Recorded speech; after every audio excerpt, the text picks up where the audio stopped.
Hey there, I'm Mark, in affiliation with Spectrum Pulse, and yeah, more Justin Bieber and less swag. And this, it's a Billboard Breakdown.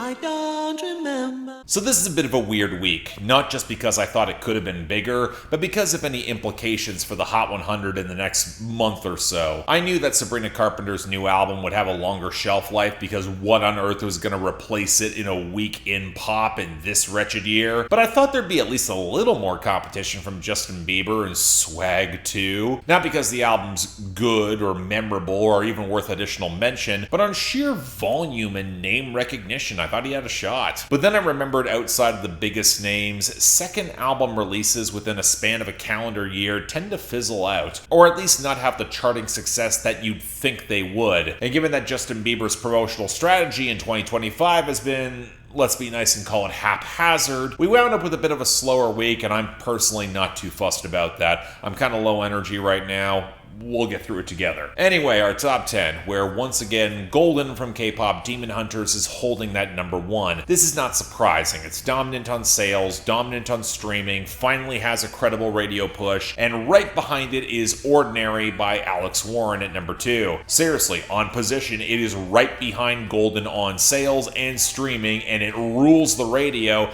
This is all just playing a margins game at this point. And I'm grouping these two tracks together because according to some back-end calculations I've seen, these songs have such a commanding lead over the rest of the Hot 100 that there's a greater gap between them and our number 3 than between number 3 and number 95. Seriously, anytime a major label artist wants to push some project, if you do it right, the charts are criminally weak, you could probably scrape together success here. Looking at Cardi B right now. Incidentally, our number 3 is Man-Child by Sabrina Carpenter. Picked up positional gains, but it slipped on streaming and the radio was wavering all week, which opens up the doors for more continued success from K-pop Demon Hunters, with Your Idol at number 4 and Soda Pop at number 5, and also some controversy, because the latter of which the producer Vince has openly admitted at an OpenAI conference to using ChatGPT to punch up his work or add inspiration, highlighting it as an example where AI is already being utilized in K-pop production. Am I surprised by this? Not in the slightest.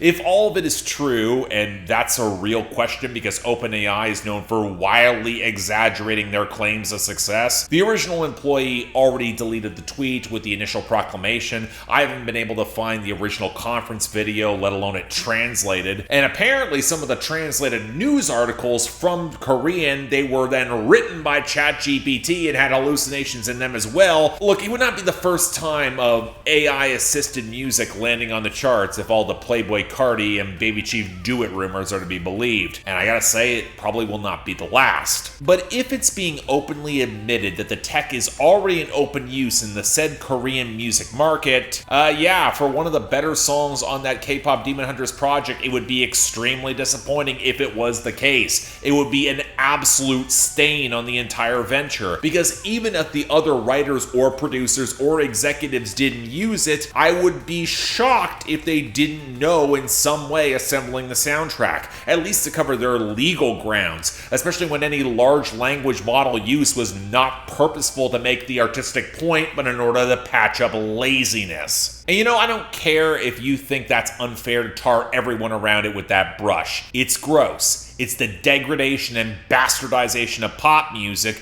Korean or otherwise, and it should be normalized for me to call it as such. I don't even like Tears by Sabrina Carpenter at number 6 that much, as post-album bomb the streaming slipped and the radio's working hard to compensate, but it at least feels more uniquely human and flawed, not sugar off the assembly line. Hell, What I Want by Morgan Wallen and Tate McRae at number 7, it's goddamn abysmal, and stagnant on the charts in radio and streaming. It's coasting on inertia, but it is a uniquely human misery I prefer to see charting than anything affiliated with AI. But we might not be that lucky, so of course at number 8, thanks to streaming, it's How It's Done from K-pop Demon Hunters. And I'm going to accentuate a line.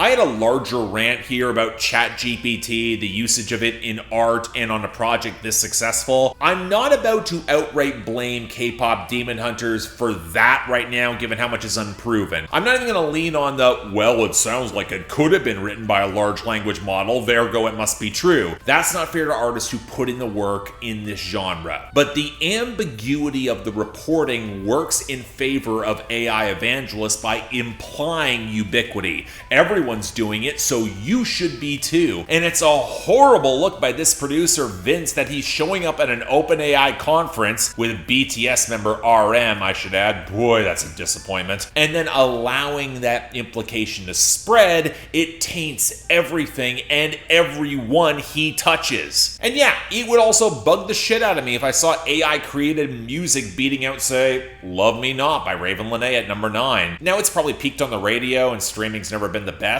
but if you're an artist with your first crossover hit, and you find out that there's someone playing the AI-assisted game to beat you out, well, there'll be some who just call it just a tool to get ahead. But said tools weren't trained on your work in violation of all the copyright law, and then the metadata tagged via sweatshop labor in the third world. Oh, also and finally, re-entering the top 10, probably the bit of a boost from Swag 2, Daisies by Justin Bieber. Nice little streaming revival alongside the strong radio. I can see it sticking around for a bit.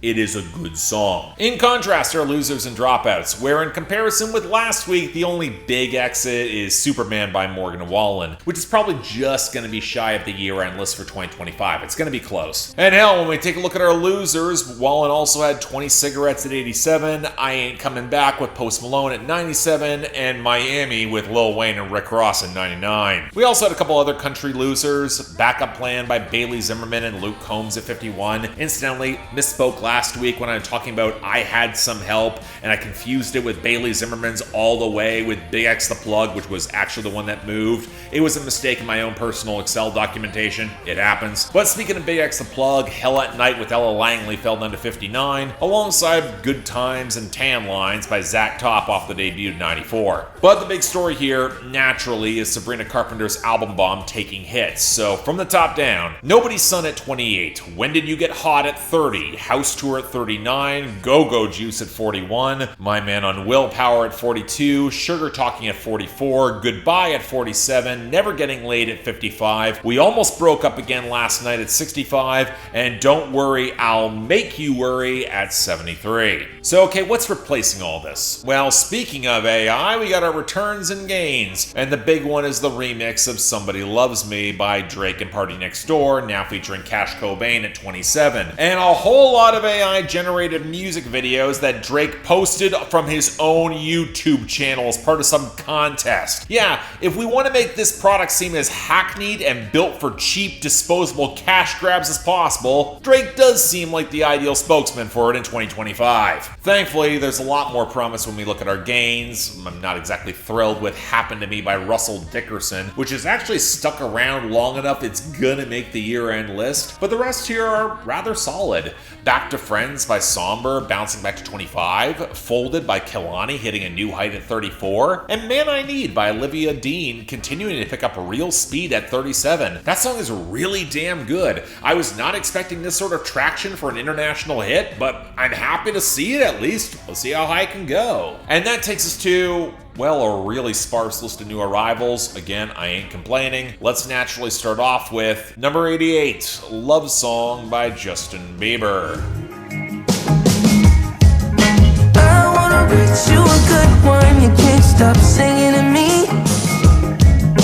I wanna reach you a love song, baby. I wanna reach you a good one, you can't stop singing to me. Okay, so one thing where I'll give Bieber some credit is identifying collaborators who could be special down the road, where even as someone who was lukewarm on Swag at best, I was pretty impressed with Daisies, and was able to point to the co-writers and producers Dijon and Mick G for the delivery. Now this is round 2 of that collab, and honestly it feels rooted in that same sort of warm, agreeable texture. The bass is thick and playful around the cycling and rounded but slightly ramshackle guitars and rougher percussions, and the keys that sound a little bit submerged in the mix, with Bieber's voice floating around that gauzy upper layer. It feels a little bit more slapdash for this sort of pop texture compared to the first Swag. Honestly, it might sound like something I would rather hear that Dijon ride instead, but the sparkling bounce does have a lot of charm. I like the sound here, and it makes the rather inert lyrics so exasperating. The most telling sentiment is that Bieber wants this girl to write a love song that she could sing back to him, and that's a weirdly self-effacing way to frame romantic longing. But the rest of the song is more broadly painted and basic love-struck descriptors rather than anything about, actually constructing a love song. It's not like I was expecting your song or something, but the appealingly loose construction can only excuse so much. But still, the texture, the charm, it does a lot of heavy lifting for me. Give this to someone else besides Justin Bieber, I'd probably call it much better than just good. All I'm saying. Number 79, Tiramisu by Don Toliver. If you bring you free, you better bring two. 'Cause it tastes sweet like this tiramisu. So this is a track that barely runs 2 minutes with a single verse where Don Toliver's crooning in his squeaky upper register that this woman's pussy tastes like tiramisu. Do I really have to add more to this? Actually, expanding on that, why does it feel like Don Toliver's writing only serves to embarrass himself these days? Against this nasal synth line around the pulsating bass and the stock trap percussion that cannot get any momentum, we got lines like "break it like some sticky glue," or how his hands are all over her throat as they undress, or that she squirts so much it feels like rain, or that he's fucking her so deeply that he's soiled here. I repeat, this is a grown-ass man who presumably has had sex before, who describes himself as being soiled, which colloquially means covered in shit because he's so deep in this woman that he's with. I shouldn't have to specify this, that's the wrong hole. But really, how many Don Toliver fans are thinking that hard about another by-the-numbers sex jam when it's all about the vibe? And fine, the vibe is by the numbers. I don't like his falsetto, and even without the lyrics, it's forgettable and mediocre. With them, it's gross. Next, number 77, Sienna by the Marias.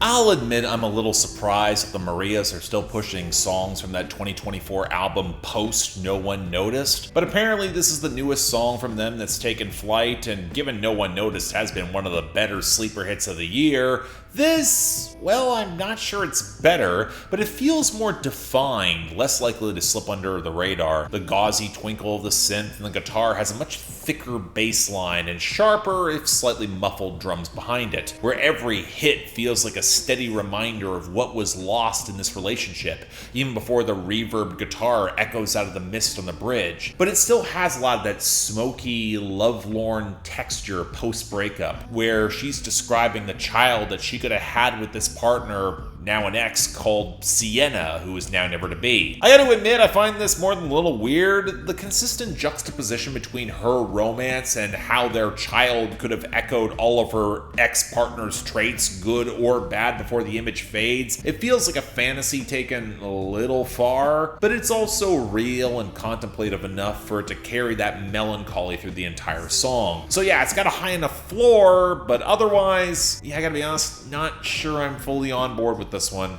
All I gotta say. Number 66, Speed Demon by Justin Bieber. Yeah, and I go speed racing for the record. Yeah, and I achieve greatness, getting better by the second. Yeah, and I go speed racing. We ain't finished just yet. Don't stress, baby. This is the other Bieber song that charted this week, the first song on Swag 2, and which gives me an idea of how many people checked out from the very start and then tapped out quickly, and also where I had considerably lower expectations with fewer better producers behind it. And yeah, that was immediately apparent. The weedy and sickly guitar behind the lockstep percussion that feels considerably stiffer than it should be, considering Bieber's loose, up-tempo patter, albeit with the occasional nice 80s-inspired twinkle. And for a song called called Speed Demon that's stacked up with racing metaphors. You think the tempo would be a little faster? Or there'd be any sense of exuberance or firepower? Hell, it would certainly help with the content, where Justin Bieber's in full braggadocious flexing mode, where he's just going so fast, he's on a whole different level than you, man, the listener who clearly cannot keep up. I mean, you'd think it would have more flair or attitude.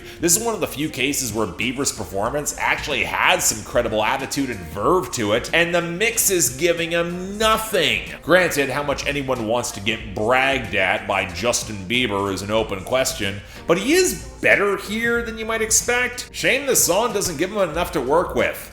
I never thought I would have said that. And finally, number 40, The Dead Dance by Lady Gaga.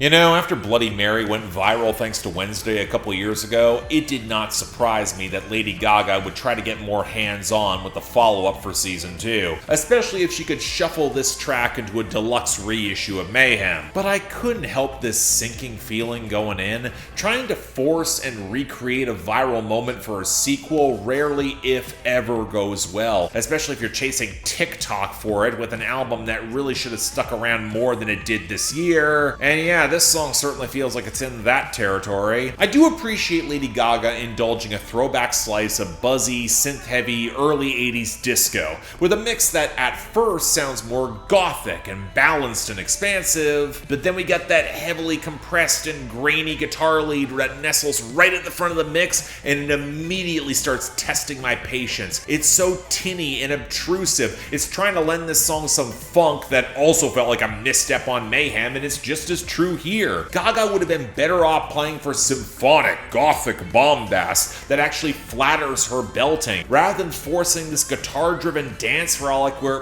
quite frankly, she's just not loose enough to sell it that well. And when you get lyrics that equate a breakup with death, but where she can still dance it out, not only does it feel heavy-handed and kind of basic, the bare-bones second verse feels really underwritten. And what's probably worst of all is there's no atmosphere. Born This Way, it's still a mess, to this day, but Gaga took so many chances with the sound and she committed, whereas this, it sounds like it's got the effort of cashing in on a meme for a commercial crossover.